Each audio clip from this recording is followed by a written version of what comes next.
Hello, everybody. Welcome back. It's been a little bit of a minute since I made my last video, and I kind of wanted to continue on in this series that I've created called The Transitions of Life. And today I'm going to speak on the career transitions. Um, and just talk a little bit about I've had quite a few career transitions in my life, um, and I just wanted to give some, I guess, helpful hints, useful tools. Let me just say that I've used and that I've learned along my way. So let's get into it. Number one, number one, y'all. Never be afraid of change. Change is inevitable, so remaining flexible and open minded is a must, as it will help you be more successful at transitioning through the changes. This is a huge thing, especially with you guys know we've had so many changes since the end of 2019, beginning 2020. We've had so many changes with COVID-19 and the way that we've had to do things, the way that we've had to live our lives. If you remain flexible and open-minded, those types of changes will help you help you to become more successful at transitioning. And change is good. Change is good. It's a growth. I don't even know how to put it, but it just helps you to grow. And so it is important that you keep an open mind to change, and that you don't get stuck, and that you don't get stagnated in old ways and old patterns and old habits and old ways of thinking and doing things, and that you always remember that there is something new, and there could be something new and better, that works better for the situations. Um, Number two, just because you have years of experience in certain jobs or in certain job areas does not mean that you have to be stuck there, especially if you no longer feel fulfilled, are growing, or if you no longer are being valued and appreciated for the things that you bring to the table. This one I cannot speak enough about, because so many people are at places of employment, are in jobs that they're just miserable in. They go in and they go to work every day. They're miserable. Their boss is giving them hell. Their coworkers are creating hell and all of these things. And I can really speak to this particular one because I was in a position for 8 months, you guys, and it was literally the worst position that I've ever had, the worst boss.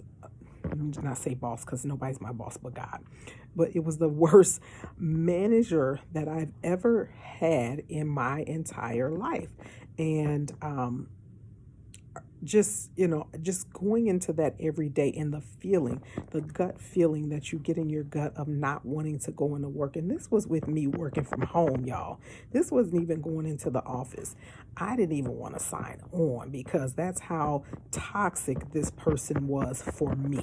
Now, maybe she wasn't toxic for everybody else, but for me, she was toxic. And so she made the job, even though the job may have had its enjoyable moments.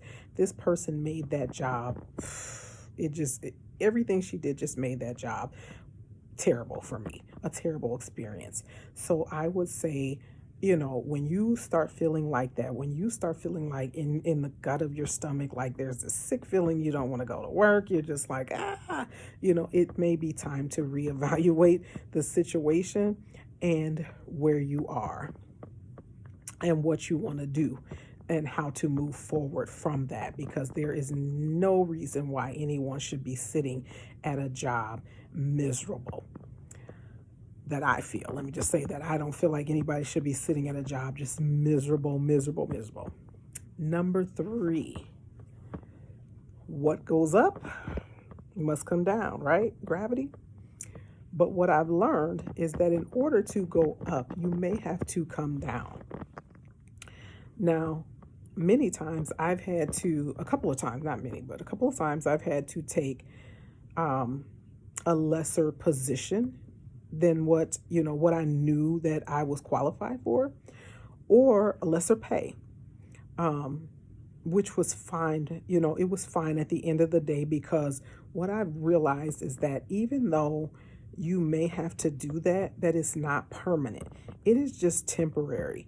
And once you place yourself in the right environments, and you have the right people, the right supportive coworkers, the right supportive management, and all of the right supportive leadership, um, that will help you. They will help you to get to where you need to go. And just your experience and what you bring to the table, if they appreciate and value you, they're going to have your back, and they're going to vouch for you and stuff like that. So I just that is something that I learned, to never let that be the determining factor for why you stay stuck in a job or in a career that is not fulfilling, or that is devaluing, or where you're not appreciated. Number 4, let me go back to number 3 really quick. One thing I do want to say is, in my journey of careers, one thing that I did is, when I talked about remaining flexible, it is, I would rather have, like, I just kept my options open. So even though my main experience was in healthcare insurance, one of the things that I did was, I multi-talented myself, if that makes sense. Like, I did multiple things. So I went and learned how to be a cashier. I learned different types of work, to do, so that if there was, because let's just, bills don't have, when the bills come in, they're not worried about where you're working at. They just need to get paid. So one of the things that I did was, I'm like, hey, if I gotta work at, Walmart, not knocking Walmart or anything, because if you gotta work at Walmart, work Walmart. If you gotta work at McDonald's, work at McDonald's. If you gotta work wherever you gotta work that job, work that thing. You know what I'm saying? And just do your best at it, and work till you get to a place where you want to be, which leads me into number 4, create a strategy from where you are to where you want to be. That is a huge one, because it is important. And I know that, writing things down, and writing the vision and making it plain, that's a part of creating your strategy. Where you are and where you want to be. Where do you want to be? What does it take to get there? What do I need to do? Do I need to go to school? Do I need additional training? Should I take some classes?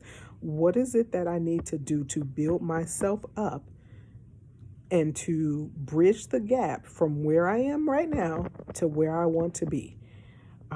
That is huge. So you need to take the time to create a strategy and create a pathway for yourself to get to that place. Number 5, take advantage of the resources that are available to you. When I say that, there are many employers nowadays who are offering different classes. Employers may offer different types of classes, be it Microsoft Office classes, all these different classes. And also, they offer tuition reimbursement. They may offer where they will pay your student loans, whatever it will take. Utilize your resources. The schools may offer scholarships. Your job may have where you get a discount with certain schools. So just speak with whoever's in HR, speak with your manager or your HR, and let them know a little bit about your strategies for yourself, or your goals and your plans and what you want to do, and just take advantage of every resource that you have that is available to you. Take advantage of those resources to get you from where you are to where you want to be.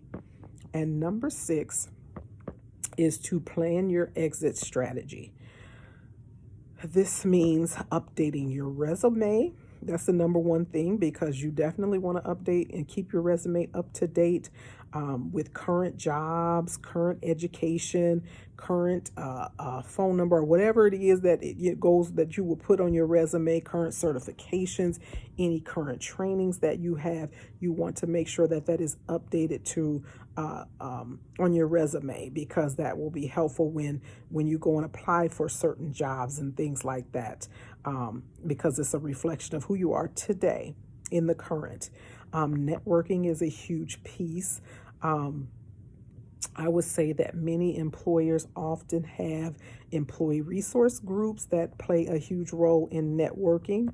You can network inside of your job, in different areas. If there's an area that you're interested in going in inside of your job, you can kind of network and link up, connect, have your manager or supervisor connect you with someone so you can learn what it takes for certain jobs, or even shadowing. They have job shadowing sometimes and different things like that. LinkedIn is another huge networking, I would say, path that we can go, because LinkedIn is not like Facebook. It's not like any of TikTok or any of those things. It is career based, and if you utilize LinkedIn like a career networking, it will really help. It's really helpful and will really help you in the networking, because it's not just about who you know personally. It's about getting to know those people who are in the field that you would like to go in. Excuse me, I had to sneeze. So those are huge. LinkedIn is huge, and I don't think LinkedIn gets as much, I would say, publicity as it should, but those are huge. The LinkedIn is huge because you can go on there and search again and network and kind of put your name out there and get out there and start getting to know people who are in the field where you want to be, and then search for and apply for the jobs that align with where you want to be. And those are the things that I have found very important and very critical along my journey of career transitions. I did go back. An age limit. Let me just say this. A lot of people, especially in my age, I'm not going to give my age, but in my era and age group or whatever, we're kind of scared to get out there and start over. But never be afraid to start over, because starting over may be just the thing that you need. Starting fresh with something may be just the thing that you need. I never thought that at 46 years old, I would be going back to school and getting my degree in something totally different than what I have experience in, and than what I had my previous degree in, because my bachelor's degree is in business administration. My master's degree is in family science, two totally different things. But it's something that was on my heart. I knew that my purpose was to help people.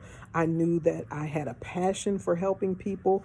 So I created that strategy. I went back to school. I got my certification, and I still, even to this day, I utilize the things that my employer has to offer when it comes to classes. So I'll take classes if they put out that there's a class and I see that it is something. Oh my gosh, this is something that I would be interested in, that would help my career. I'm taking that class, because those classes are free, and a lot of employers are offering things like that.